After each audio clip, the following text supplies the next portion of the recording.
Neste seminário, essencialmente, o que vai estar em discussão é de facto, este balanço entre os modelos de gestão que, a partir da década de 80, começaram a ser bastante influenciados pelas teorias neoliberais da economia, e, portanto, com a ideia de que custos mais elevados levariam a preços mais elevados da água. Neste princípio da Diretiva Quadro Europeia da Água, o que estará correto se tiver um controle muito rigoroso por parte do Estado e, portanto, as entidades estatais e públicas puderem controlar todo o processo e todo o ciclo de produção da água até ao seu fornecimento.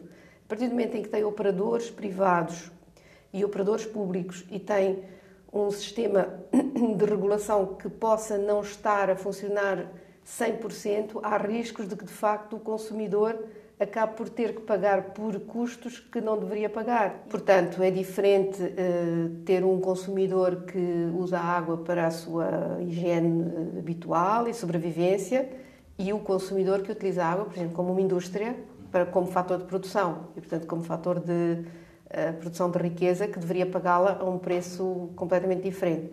Se aplicar indistintamente o princípio do poluidor-pagador ou do utilizador-pagador, que no fundo está subjacente a esta ideia da recuperação integral dos custos, a todos os consumidores, obviamente que haverá uma injustiça relativa nessa repartição de custos.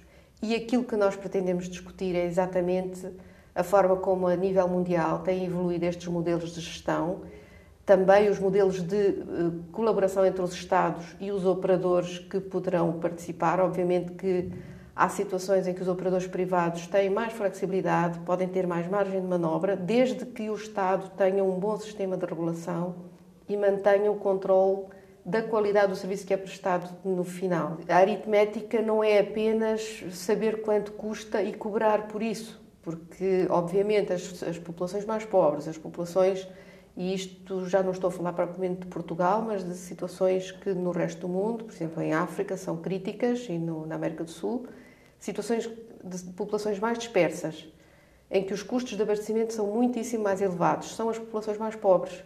Portanto, não é possível pensar que se pode sempre aplicar a lógica da recuperação de custos a todas as situações. Tem que haver alguém, e esse alguém é o Estado, que tem esta responsabilidade perante os cidadãos de regular e de saber quem pode pagar e quem é que não pode pagar. E, portanto, não podemos apenas pensar que se paga pela água exatamente pelo custo que ela tem. A água é um bem essencial, ela deve ser essencialmente bem gerida. Pensamos que se deve apostar, e é esse o convite que fazemos a várias personalidades com muita experiência a nível mundial e que têm acompanhado o desenvolvimento destes modelos.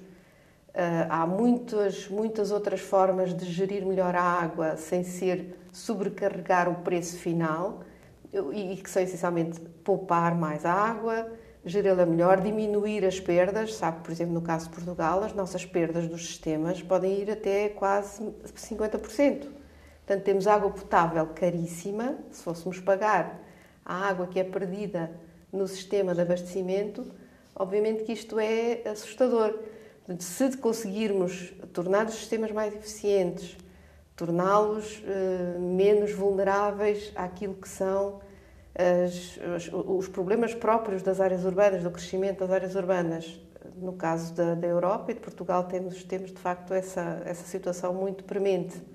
E pudermos controlar os custos também através de mecanismos de uma certa prevenção, poupança, conservação do recurso, podemos dosear esta necessidade de aumentar preços finais e, portanto, estamos empenhados em fazer essa discussão. Essencialmente, o seminário procura discutir este tipo de questão, de princípio, a água como bem essencial e o acesso à água como um direito humano, no quadro global e mundial e na evolução, e enfim, com uma avaliação da evolução destes modelos. Para isso temos, então, uma série de convidados que nos vão poder dar conta do que foram as várias experiências em vários sítios do mundo e o que é que se pode esperar para o próximo, enfim, num cenário próximo.